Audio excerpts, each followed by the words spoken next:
to call upon stage Dr. Sukhdev Gupta. He is a senior resident DM Pain Medicine in AIMS. And I have Dr. Sushil with me. So we have not divided what question whom to ask.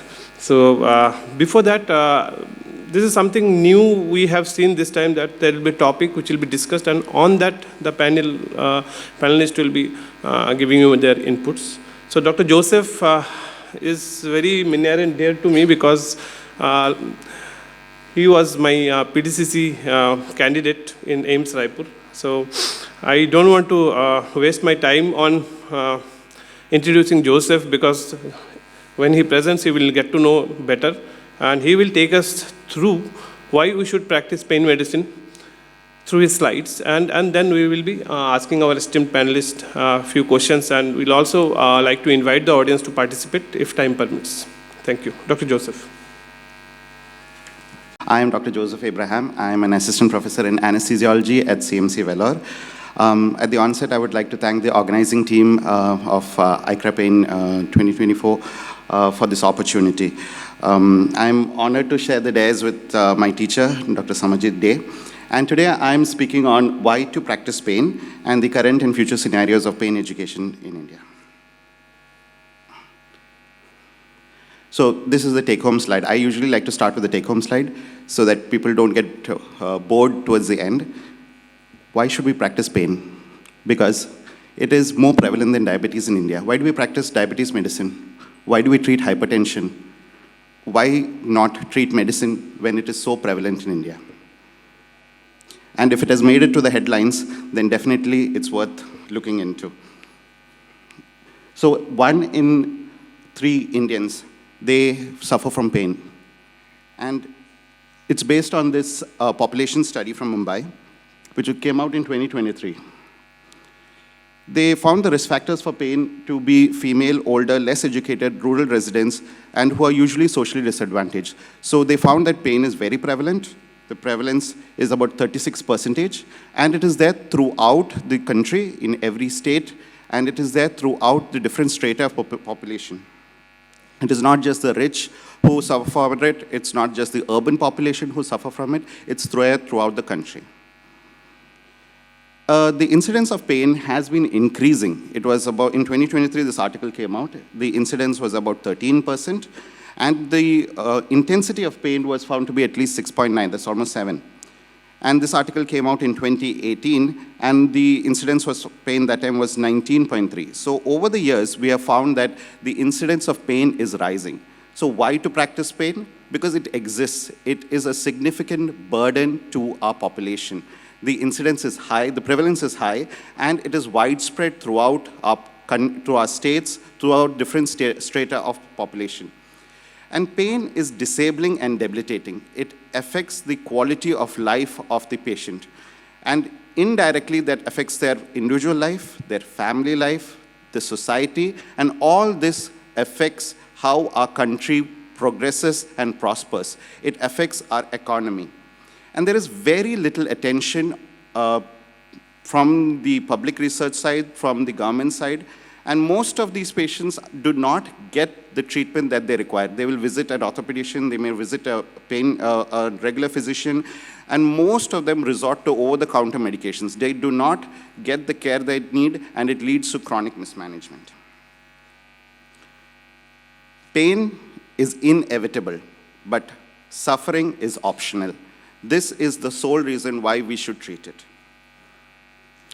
But a lot of the time, there is a lot of confusion as to how to become a pain practitioner. We do MBBS, we choose a post-graduation mostly in anesthesiology.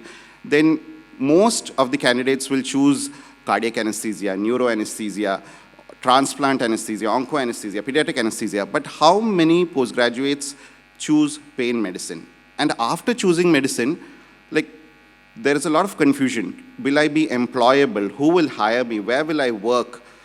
And once they're in the field, how do I grow? There's a lot of confusion that is faced by postgraduates, and the pathway is not always clear to them. They don't always have a mentor to guide them. So I took a look at what evidence is there. If we have to tell our postgraduates take this career, they should know about it. The information should be available to them. And this article, which came out in 2021, deals with it quite nicely. It tells who is a pain physician, what does a pain physician do, the merits of taking pain medicine as a career. It's very satisfying. We deal with a diverse population. Unlike anesthesia, there is a little more interaction with the patient. It is more direct and less behind the curtain. There is a chance to do interventional pain procedures. It's financially rewarding over the years and a better work-life balance than anesthesia. But it is having its own demerits. It's referral dependent. There are a lot of different specialties which is entering the field. It can be frustrating to manage chronic refractory pain. Cost of equipment is high, and awareness even within our own specialty is among doctors is quite low. Obviously, once we've told them what to do, we need to discuss tell them where we can practice medicine, pain medicine. My next speaker would be talking about this in detail, but it offers a lot of flexibility as to how to practice. Pain education. What are the opportunities available for somebody who wants to pursue a career in pain medicine? So right now, most of us will be doing MBBS, then we'll do our post-graduation, and then we'll do super specialty or follow continuing medical education. If we notice, there is a lot of pain curriculum in both the undergraduate and the postgraduate level, not only in anesthesiology. In anesthesiology, it is quite extensive, but also in orthopedics and physical medicine and rehabilitation. There are also short courses which are available online, offline. There are 1-year courses, 2-year courses, 3-year courses, and even PhD courses are available. I will not go into the details, but in the course of my preparation for this talk, I just dealt little in depth about what is the opportunities available in the country. These courses are recognized by the National Medical Commission. Recently, this came out this year, the end of last year, in the beginning of this year. So PDCC in pain management has been recognized. FNB is currently there, available in 3 hospitals in India, and this is also recognized by the National Medical Commission. There are a number of government institutions which are offering university accredited courses. And there are private institutions or deemed universities which are also offering. So I'm from CMC Vellore. We also have a course in nerve block and pain management. FIAPM, everybody is familiar with. There are multiple centers. There is an entrance exam. There's an exit exam. And of course, there are international fellowships. The WFSA offers an online essentials in pain management, and there is a 6-month fellowship in Hyderabad at Citizens Specialty Hospital. There are international certifications which are available to us, FIPP, CIPS, EDPM, RMSK. There are a lot of options available for international certifications. So what is the future of pain medicine and practice in India? If we have to, if the upcoming generation of practitioners have to be there, what is their future? So IASP has, the Indian International Association for Study of Pain, has came out with this in 2011 as to how we can develop pain medicine and pain medicine education in the country. So regional centers of excellence, training of the trainers, collaborating with international and local governments, and through grants and fellowship and mentoring programs. And there's an article which came out in 2018, which dealt with the major barriers towards pain education in the country. So awareness, lack of training courses, bureaucratic hurdles, and concerns of the use and misuse of opioids. And it dealt with also the potential solutions of how we can increase pain education in the country. So the future of pain education and practice, it requires quality control, standardization, and regulation. What we offer in the country should be internationally accredited and acclaimed. This we can perhaps achieve through special interest groups of pain education. Currently, DM in pain education is available only in 2 institutes of national importance, and it is not there in any other institute in the country. And we should gear towards setting up separate pain medicine departments for the branch to grow. So this is the future. We have to collaborate and cooperate. And this is my take-home message. Why we should practice pain medicine? Because pain is inevitable and suffering is optional. Thank you. You have gone in depth about it. So,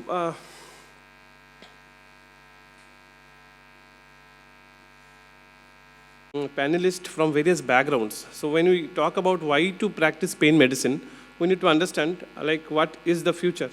Like if I am in the government setup, my point of view would be different. If somebody is in private and planning to start a private practice, their point of view would be different. And again, somebody who is in private institute, their point of view also would be different. So we have various panelists from various backgrounds. So if anybody, why should we practice pain medicine?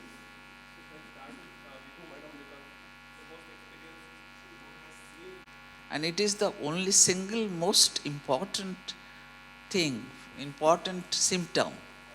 The patient will come to you for any medical help.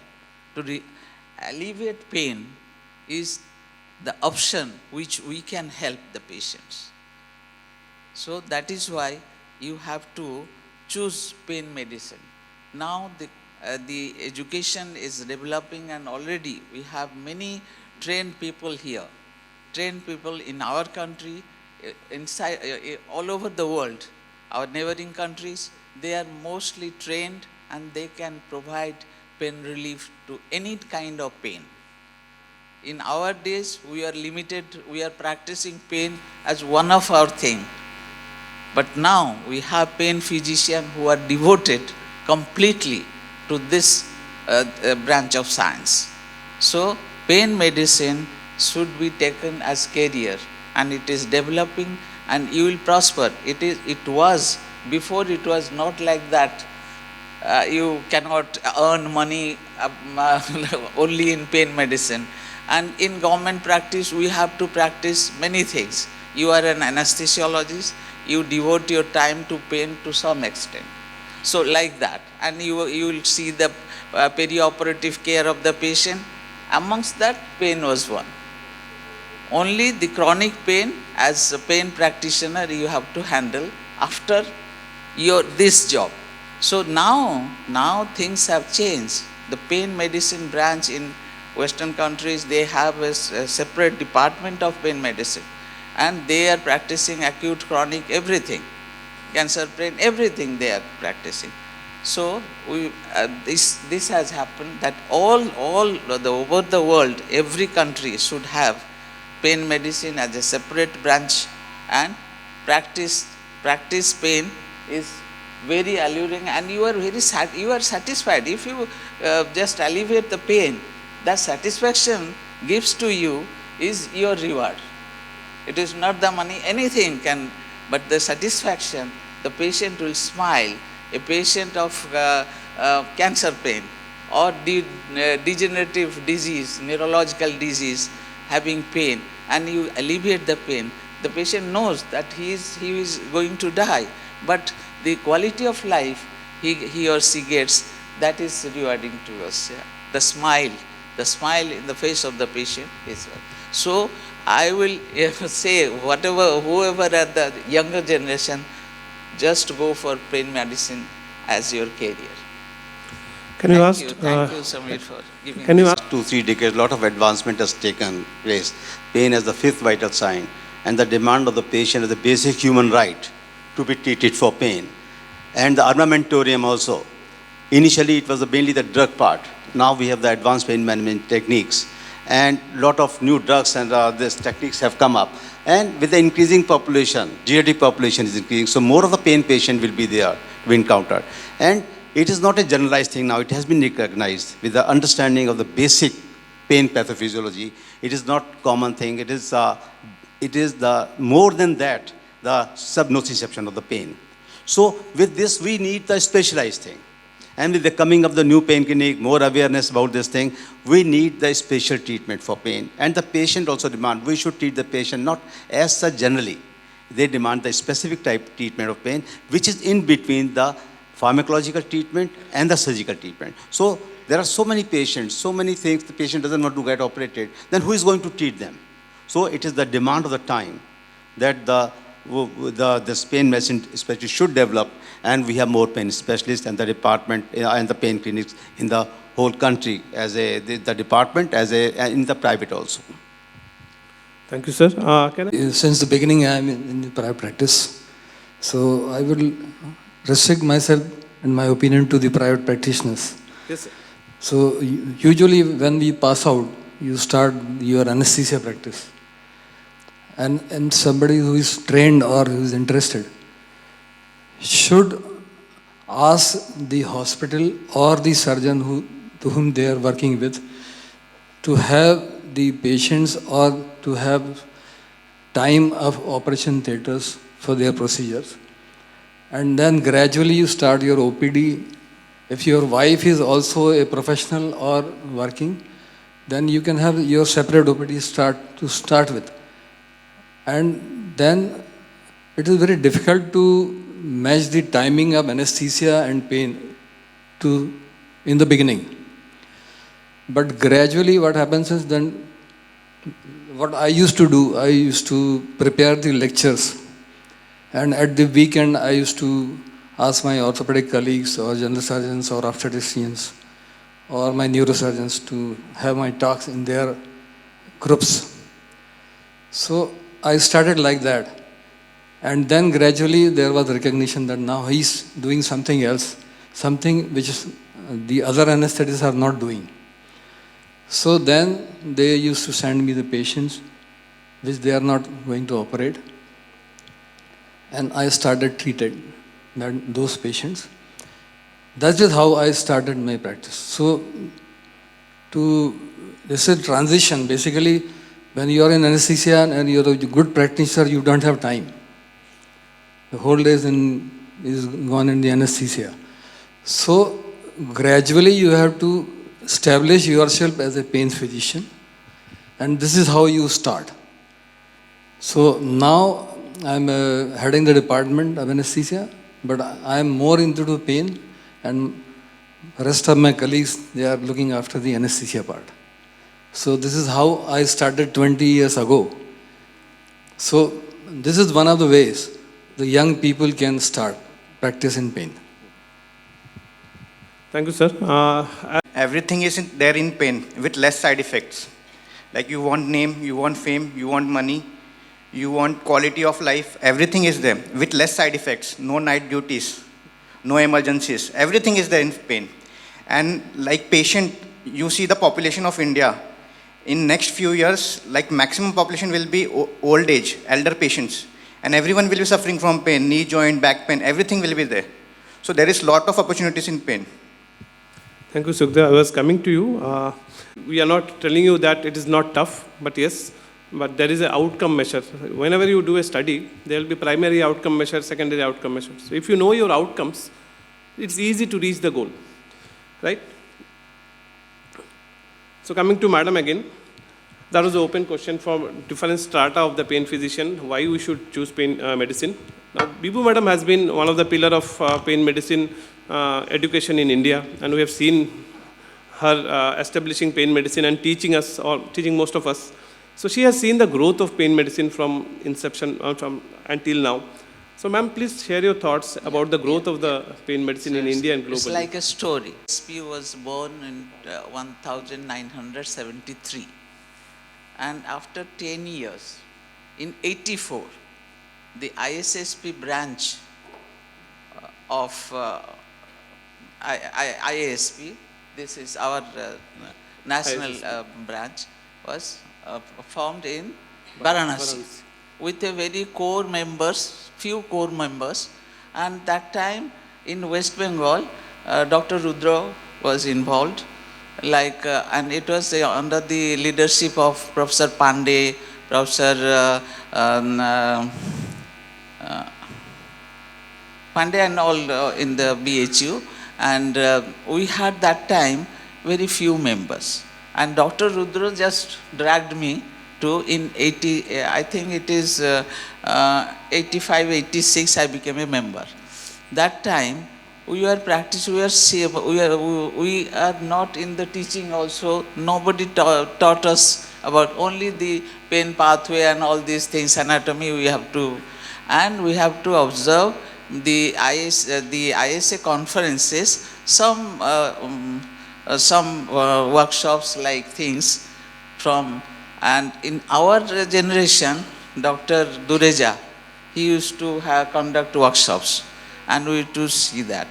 And I have just remember Dr. That is in Bombay Hospital, in Tata Bombay, Sushila Shah. She used to perform the celiac plexus blocks. So we have seen her doing that in Patna conference. It was, I think it is 93 conference.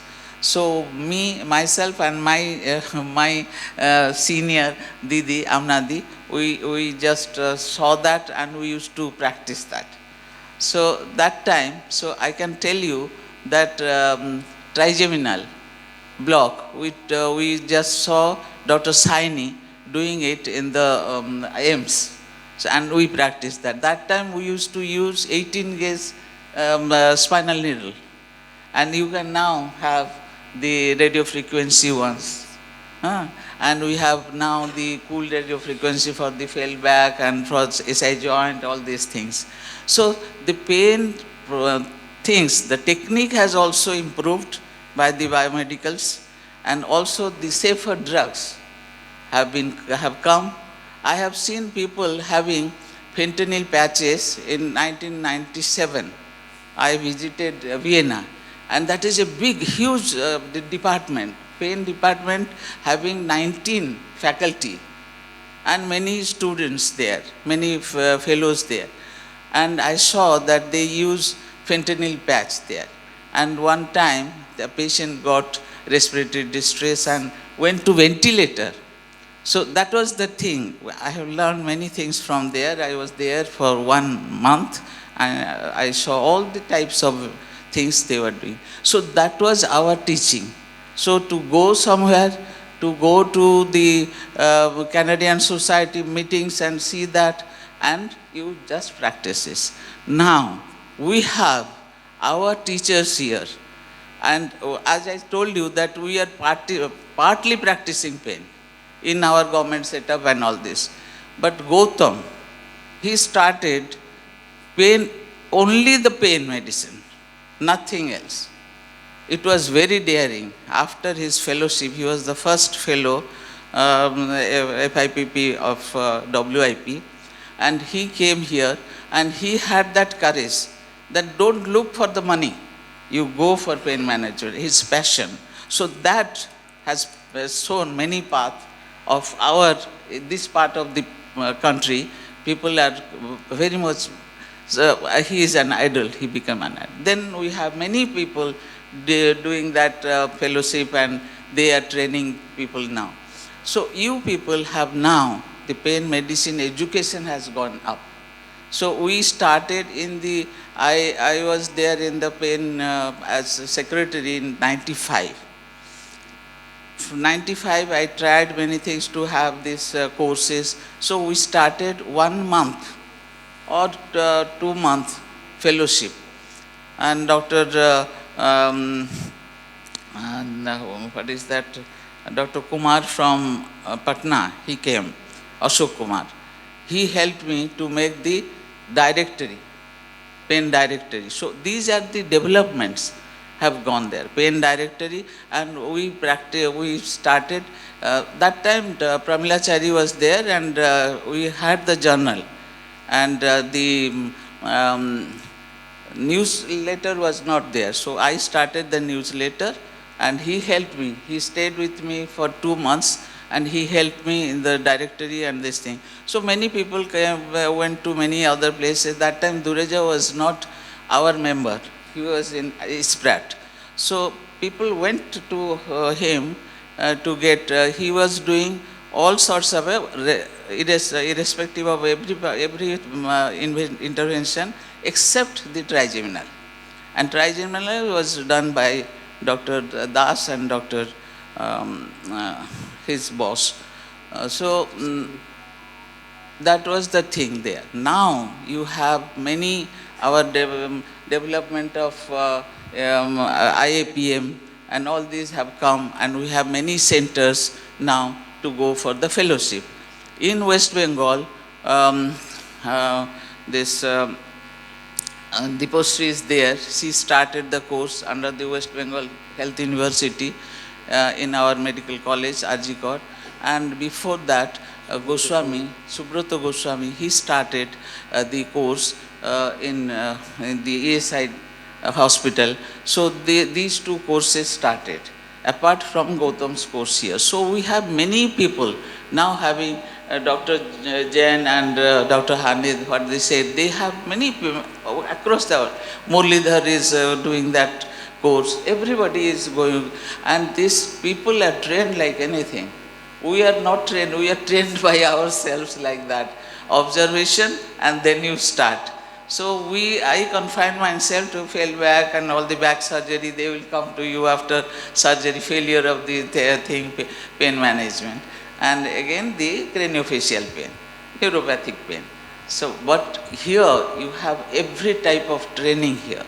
So the technology has improved, the drugs have improved, and now from having that needle, you have the neuromodulation also.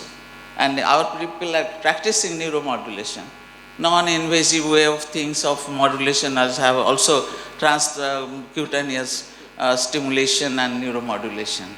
Another thing, it is a different thing because chronic pain, psychological part is very much important. You have to take in the training, you should be there that you listen to the patient. You have to listen, what is the problem? Sometimes people will come. One patient just last week came to me, and the lady, after touching, anywhere you touch, it's so painful.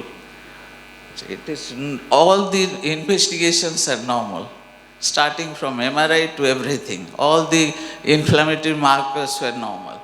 So what is happening? She was referred to me by the neurologist.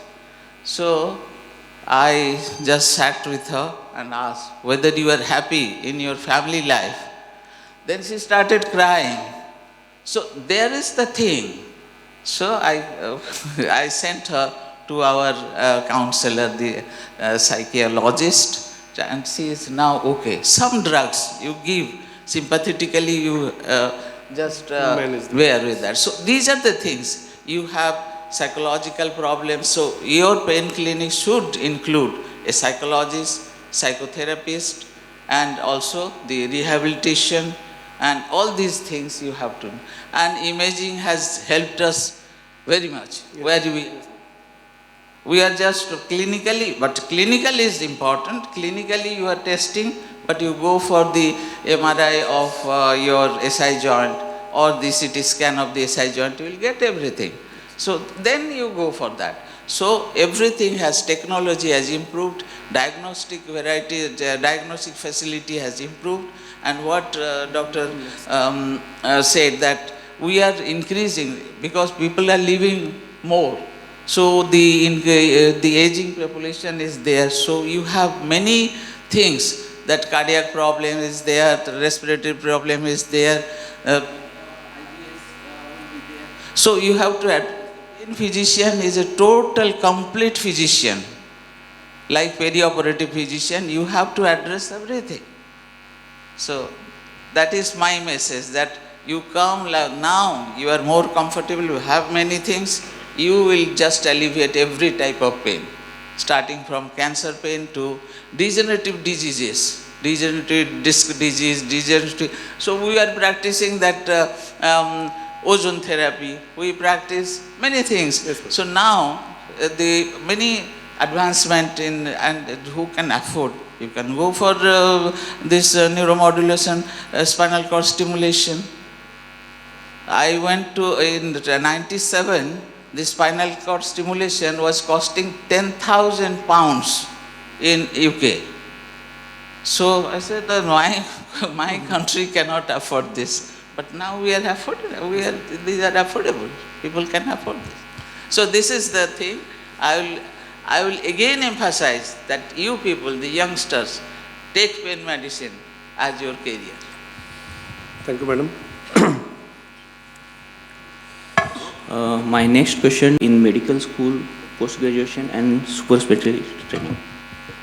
See, there are three things. They are perfect in the regional blocks. It is the post-graduation anesthesiology, and then the whether DM or the certificate course, PDCC course, or the FNB course that is being done as a pain specialist. At the undergraduate level, I think it is very pertinent now, important to have a pain awareness about the pain, and there should be a basics in pain. Some chapters must be there, and it should now become a regular chapter as a medical education part from the national side.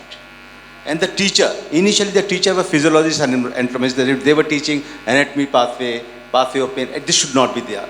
It is only the teacher who is a pain physician. If he teaches the students, then I think the sensitization will be much, much better. And the importance of pain as a friend or a foe. Why to treat pain? What are the harmful effect of pain? What are the advantage of treating pain? Should be embedded in the student at the undergraduate level. Then at the training part, the training in when he goes for the internship, then in the 15 days training as an anesthesiologist, some days must be given to make him little bit acclimatized to the pain treatment part or the pain clinic. He should be there. Second thing, as a postgraduate in anesthesiology, there should be a dedicated structured pain curriculum courses. Then the rotation. He should be well versed with the ultrasound and all these parts. That will be there. Teaching part will be there. That will be extension, because then he is supposed to know about the assessment of pain, various pain modalities, pharmacological treatment of pain, and that is an extension of the basic part. But then he should be posted in the pain clinic. And I think, if the more pain clinic or the more pain department will be there, it is better for the students, so that he knows and get the practical thing. It is not the teaching, it's the training part. And the awareness part, that will be more exposure, more is required for the student to realize the importance of pain and what is, how the suffering is there. So sensitization will be much, much there with this. Third, the question papers or the viva in the exam. If more questions are there or the practical, more questions will be there, then the people will read pain more. That will be helpful in this. At the postgraduate level, when he is doing DM or something like that, recognition of pain as a super specialty must be there now, and it is being recognized, and more FNB course and the certification course will be recognized by the university or the National Medical Council and the National Medical Board. He should be posted during the training in the pain, different departments of like rheumatology. Very, very important. That's what I realized when my students came in FNB. I never knew they were coming for the training, a 3 months training, but then the 2 years training has come. It is very, very pertinent that the pain physician must undergo all the departments, rheumatology, physiotherapy, MRIs, and that make him realize the importance of all the things that are very, very important as a pain physician, like psychologist, physiotherapist. He must attend the psychiatrist department also to realize what is the importance, how the patient undergoes, what is the treatment modalities. And then the research part is very, very important. Must becomes a little bit awareness about the research. The more research part he will be there, the more he will be the better pain physician. These are the things what I have to say about this. Thank you, sir. I'm in pain clinic. I think in most of the aims we have started it, and in medical colleges we need to have a structural program for this. And again, in MBBS, when anesthesiology classes are being given, we must dedicate few classes for pain medicine. My next question to Ravindra Hane sir. What is the concept of pain clinic in various setups? This is for the beginners, that they must understand like what are the types of pain clinics. That like in government hospital, then in a corporate hospital, or a multi-specialty hospital. So right now the practical aspect, if you say that in primary health centers or in the district hospital, there is no pain clinic as such. And we are very proud to say that our professor in Jabalpur, he started first pain clinic of medical college in Jabalpur, and way back 7-8 years ago. So in government sector, it's very, very difficult, basically.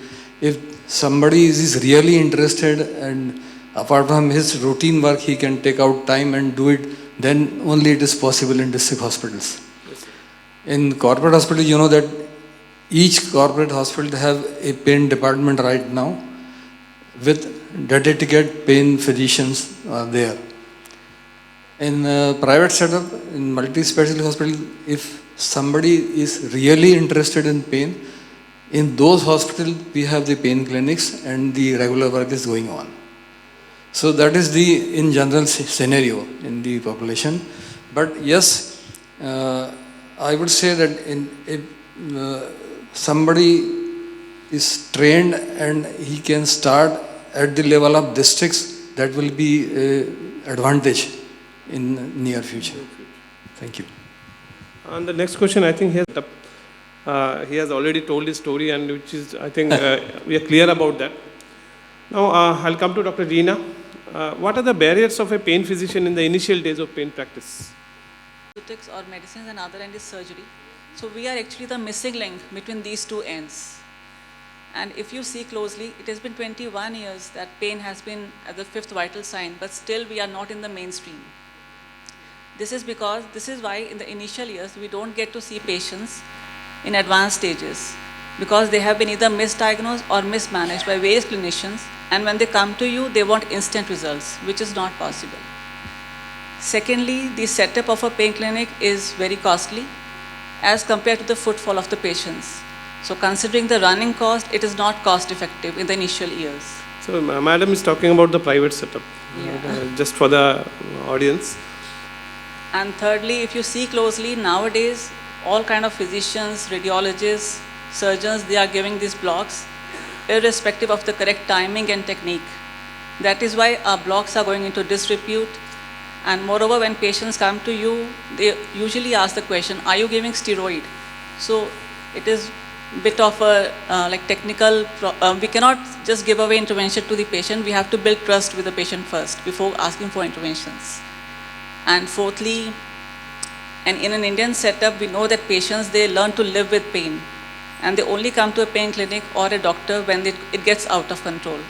So the base of pain population is a bit limited in the early stages. Once you build the trust, then you get early on patients. So what are the solutions? Like, you must have faced few of them.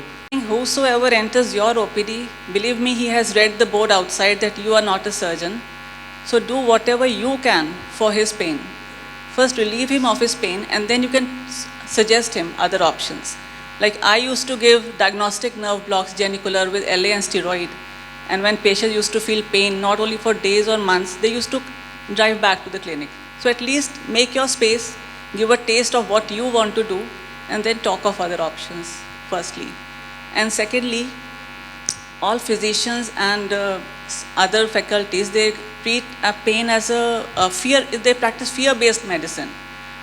But for us, pain is not a symptom, it is a disease. We know it is not very simple because pain is very complex. It has sensory element to it, cognitive and emotional element. So if you treat patients on all these three elements, you block all these three pathways, your treatment will be an edge over others and it will benefit the patient, I think. Pain medicine as a career.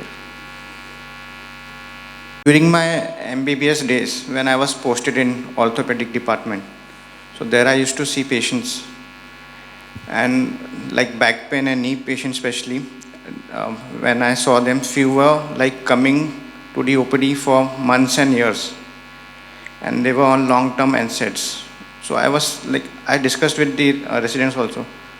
See, why we can't treat them? They are coming for so long time, and we don't have any solution. So that was the one thing which I got some interested. Like this is an area of interest where we should work. Then I forgot about that. I did my DA, DNB. Then during my DNB, I got back pain. I did MRI. There was disc prolapse at 3 levels. I consulted orthopedicians from reputed hospitals. They suggested exercise, but no one was giving diagnosis like clear cut why I am having that pain. Ultimately, I went to physiotherapy. I did IFT and got treated. And there few pain procedures was done. So, but no one was allowed, like resident. Like all the consultants were there in that OT, and we were in some other OTs. So that caused a curiosity in me. Like, what is there in pain. Then I spoke to consultant over there. So one of my consultant, he suggested me, you join Daradia. So I joined Daradia as a FIPM 1 year. And after a few months only, like I got my diagnosis after studying for a few months. Like at that time when I was suffering from back pain, I was not clear of the diagnosis. I consulted orthopedician, but they were also not clear. Then when I joined, did my FIPM, then I came to know about pain. First I thought like 3 months or 1 year is sufficient. But after 1 year, then I came to know there is so much to do in pain. So then, but that time COVID was there. At no place there was pain setup. I traveled whole India. I spoke to many consultants. Like I want to do pain. I was not willing to go back to anesthesia. I wanted to do pain only. So during that time, I again went back to Daradia for 2 months. I observed there without any stipend, nothing. I asked the sir, you keep me here only. I will do pain. I will stay here and do pain. Then I came to know about DM pain. And COVID was also there. So at that time, best was to join some institute where there is some pain practice. So I gave my entrance and I got selected DM pain. And now I'm happy. Thank you, Dr. Sukhdev. That was a very... but what are the available opportunities for an aspiring pain physician? I think you must have already explored before joining DM pain medicine. I would suggest you start with your OPD. To start with private practice is difficult to have your own like setup. So we can get attached to some small hospitals, or especially if you go in periphery, like periphery of the cities. So there are a lot of opportunities. In cities, you have to directly compete with a neurologist, orthopedicians. So unless until you have set up, you won't be able to do that. So if you, in the initial days of your practice, you can practice around the periphery of the cities. There are a lot of opportunities, very less orthopedicians, very less neurologists and all.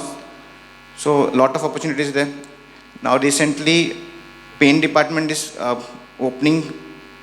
In GSVS, there is already a pain department, which was opened 2 months back, GSVS Kanpur.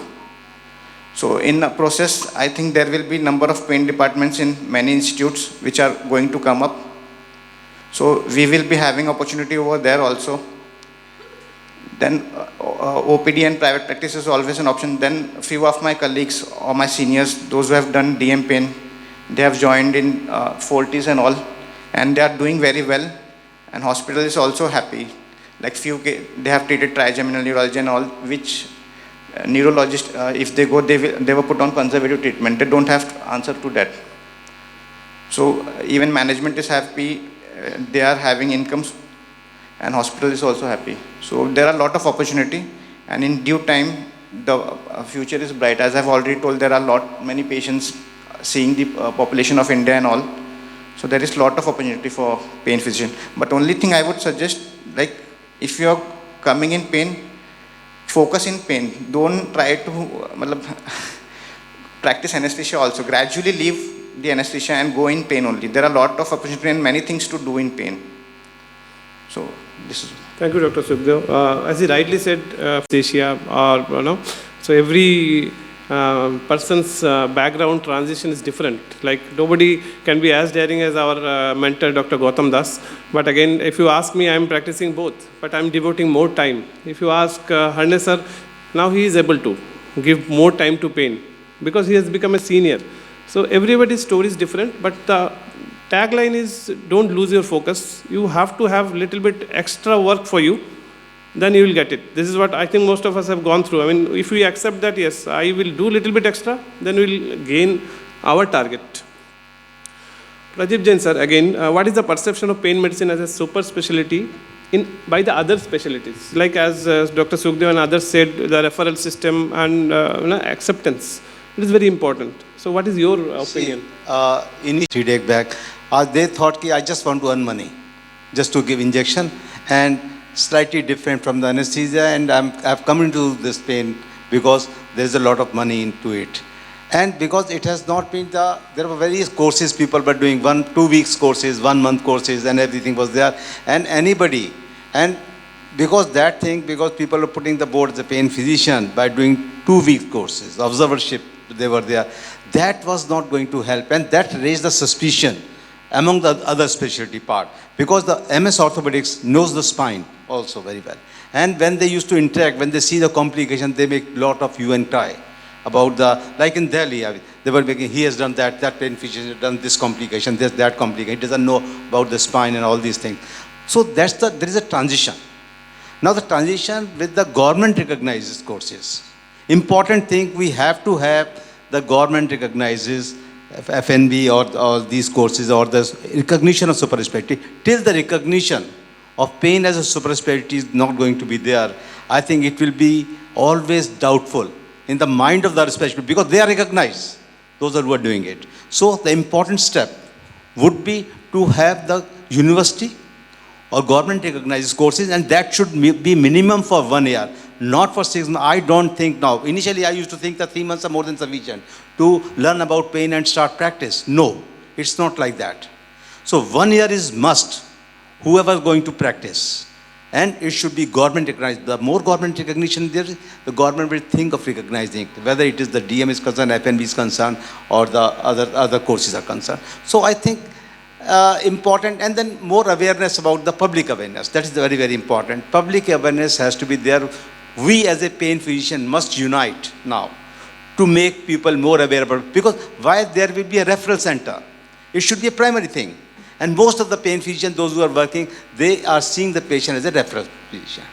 We don't want it as a referral. Let the primary, we act as a primary physician, which will only happen because if you ask the people with the type of neurology, they say, oh, ये तो हमको मालूम ही नहीं था कि आप लोग भी treat करते हैं, हम तो neurologist. Always it is a neurologist who referred the pain of trigeminal. He treated for 2 years, 1 or 2 years, 3 years. After that, if he fails or the drug is not working, or the patient becomes a little bit, this thing, I may go to other, then he referred it to the pain physician. So we have to make the people public aware, yes, there exists, and that will only occur if it is recognized as a super specialty and there are government recognized courses. Thank you very much. Thank you, sir. I think we have run out of time. If, Madam, you want... It should not be like the 6 months course or like that, if the government takes it.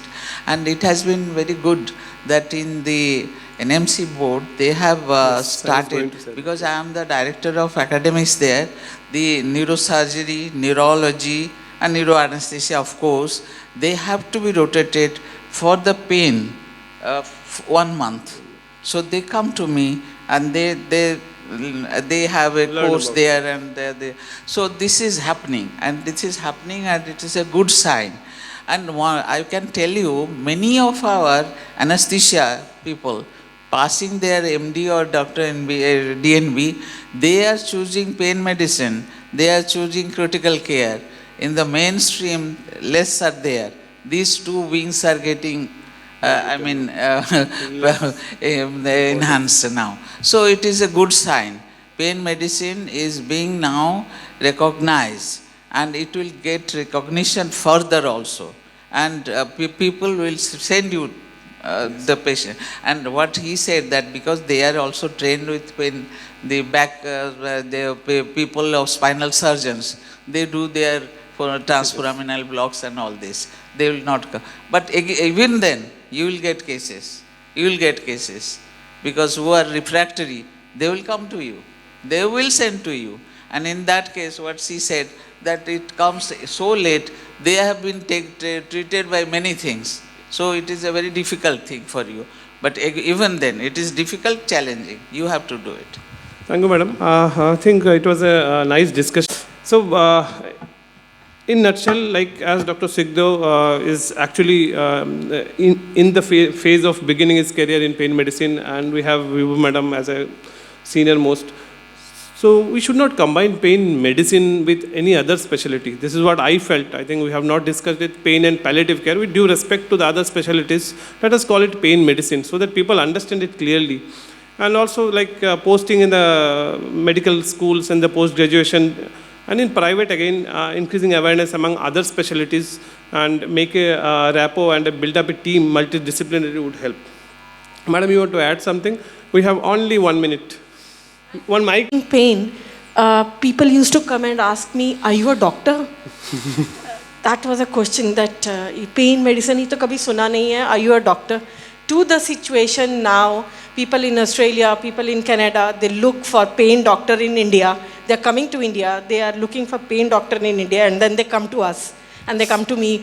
We searched on the net, and then we are, But this is all because of the efforts of seniors, Dr. Gautam Das, Dr. G.P. Daradia, and all those people who trained lot of people, most of the people, and it's become like a community, and this has to go on, so that we are recognized. So once we are recognized as a pain physician, as a pain doctor, I think a lot of people will join us. The youngsters will join this line for the progress of this specialty. Thank you. Thank you, madam. For the closing remarks. Hello. This specialty has to be safe also, legally safe. Yes. So it's very important that in government setups, the pain clinics should be there. Then the other thing is that in undergraduate, there should be one short question at least, so that the undergraduate knows there is something like pain specialty. And in post-graduation, there should be one small case or a long case, whatever small case is possible to begin with, so as to know, so that the postgraduates learn there is something like it. Then in private practice, like in the city, there are cardiological setup, neurological setups. Similarly, there should be pain hospitals. That is very important, and that solves much of the problem. The other thing is that I would like to say it is good that the other specialties do not want you to come, they criticize you. That is very important. The word spreads up very fast, but then it is very important that you should be able to deliver your results. And the other thing is you should have a lot of patients, because you cannot give results in all your patients. So you should know how to give results even in those cases which you cannot deliver result in the first go. So this is something different from the other specialties. Thank you. We're starting a conference, we're starting with why should we learn pain and the study curriculum and everything. But there is always a flip side. I think sometime we should discuss about the flip side of this. How we are suffering when we are starting a practice, private practice. I'm not talking about anything, somebody who is practicing in a institute like AIMS or any central institute or government institute. But when somebody is practicing in a private setup of its own, there are many hurdles that is coming, and somebody who is jumping into pain should know about them and how to get rid of them, how to market yourself, how to make yourself visible in the market that you are doing pain. So there are many things, and these things must be focused always. The next session is based on how to practice pain medicine. I think these points will be discussed there. The stage, and I think it should be the last one for the comment in this session.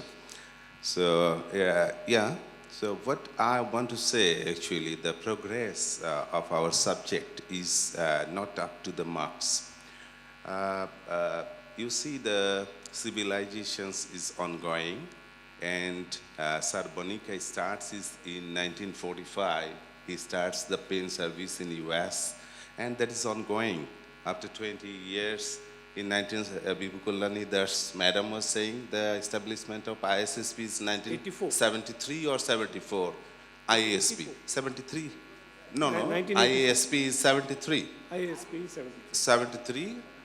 Okay, so 73 to 2024. It's a long way. And in 1991, I think WIP also formed. It's another strong organizations for interventional pain. So it is already 35 years. But still, the name of the subject is not established all over the world. In the different place, the name is different. It can't be. You see, the surgery, medicine, gynecology, these were the basic subject. in our region, 1950s, 1960s, 1970s. So within 10, 20 years, a lot of sub-branch has come.